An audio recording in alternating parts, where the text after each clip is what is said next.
Did we do a little costume change? I'm not wearing a costume. I'm wearing Dolce & Gabbana. It's called an evening gown, darling. This is not, no one's paying me for this. I paid for it. When is your book coming out called This What It Looked Like? And I will just read the entire That book. book's not coming no time soon, but I Curse You With Joy will be out in November. Okay. And Layla, the Last Black Unicorn, will be out next month. I'm doing so much right now. Okay. Time of death for me right now. You look gorgeous. This is not an acting gig. This is my life. This what fame look like. This what success look like.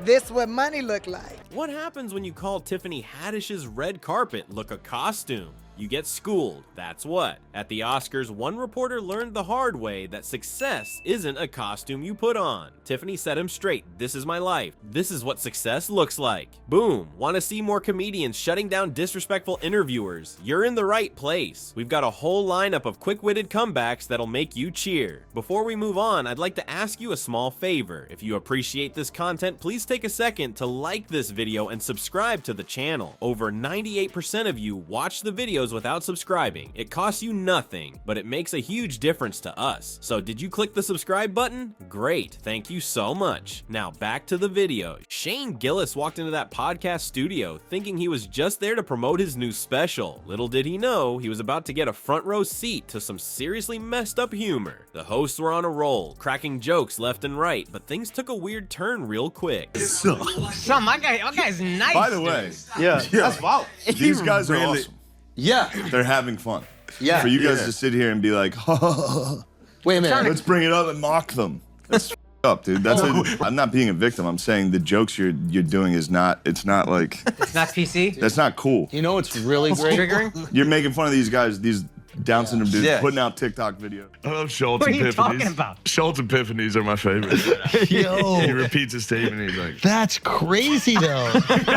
One of the hosts decided it was a great idea to compare Shane to a TikToker with Down syndrome. Yeah, you read that right. The room went silent and Shane's face said it all. He wasn't laughing, not even a little bit. The hosts, totally oblivious to Shane's discomfort, kept pushing. They showed videos thinking it was all in good fun, but Shane wasn't having any of it. He called them out right there on the spot. That's not cool. You're making fun of these guys putting out TikTok videos. You'd think the hosts would take the hint and back off, right? Nope. They tried to backpedal, saying, "We're using you, Gillis," as if that made it any better. Shane wasn't buying their weak excuse. He shut it down hard. "The jokes you're doing are not PC. That's not cool." Boom. Just like that, Shane put those hosts in their place. The internet went wild, with fans and fellow comedians praising Shane for standing up to that nonsense. It's like Shane flipped the script on them.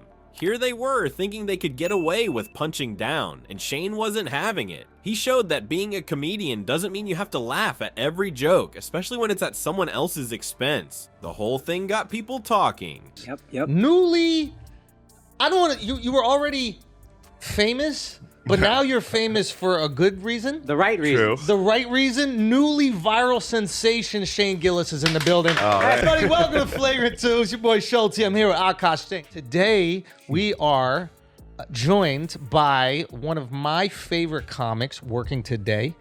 Absolutely hilarious. Okay. Literally. Yeah. It's the best show on Netflix. Yeah. Squid Game. But, It's like not even close. but here's the thing with the show. I think if you don't know anybody who has Down syndrome, you just feel bad for them No, constantly. you don't. If you don't know people with it.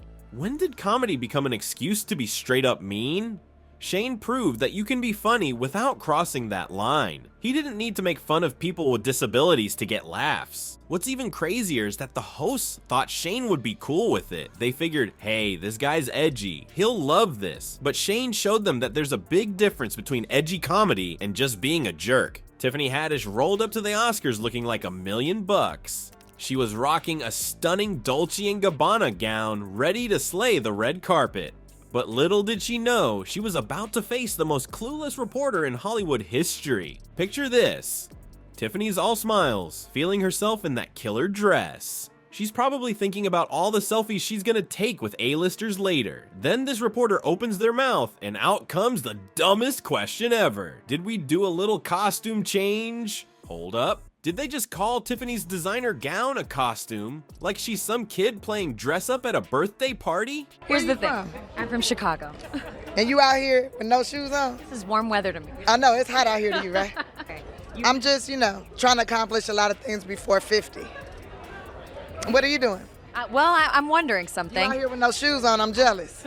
Okay. I appreciate you. You know you're I not gotta uncomfortable. ask You're you. not uncomfortable in there, I'm no. not, but you know I gotta ask. Because you're not wearing no heels. You comfortable in the mud. Tiffany's smile froze faster than a popsicle in Antarctica. You could almost hear the record scratch in her head. But our girl Tiffany isn't about to let this slide. She's worked too hard to get to the Oscars just to be treated like she's at a Halloween party.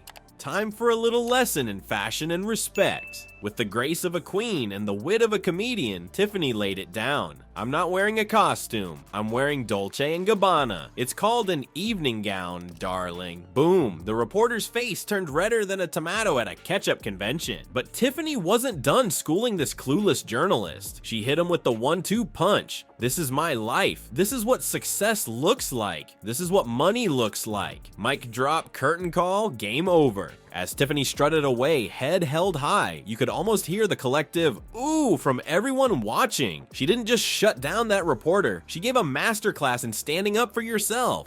Okay, what did First you... of all, I seen a man stand up for his wife, which we don't see that much anymore. That made me have hope. How about you? I'm uncomfortable, but I look good. This is what it looked like. Would you define tonight as uncomfortable? No, I would define tonight as a success. Okay. It was a great night tonight. I want to know how you felt about it. Would you want your husband to do that for you if you was clearly hurt? I mean, they put her face up on the screen. He looked over at his wife. She was hurt. This whole mess wasn't just about Tiffany defending her fashion choices. It was about something bigger. It was about how black celebrities often get hit with these sneaky little put-downs at big events. Like calling a designer gown a costume? That's not just dumb, it's disrespectful. It's like saying Tiffany doesn't belong there, that she's just playing dress up. But here's the thing, Tiffany Haddish belongs at the Oscars just as much as anyone else. She's busted her butt to get where she is, making people laugh and killing it on the big screen. She's not some newbie who stumbled onto the red carpet by accident. She's a star, plain and simple. These comedians didn't just shut down rude questions, they schooled us all on how to handle disrespect like a pro. Shane, Tiffany, and Jim showed that you don't have to take crap from anyone, even if they're holding a microphone. It's like they're giving us a masterclass in comebacks. But here's the kicker, this isn't just about famous folks. Turns out a bunch of celebs deal with reporters asking dumb questions all the time. It's like some interviewers forget they're talking to actual humans. But our comedian pals, they're not having it. Next time someone tries to put you down, think about how these comedy legends handled it. They didn't lose their cool, they just served up some truth with a side of sass. Remember, respect isn't a punchline, and you don't need to be famous to demand it.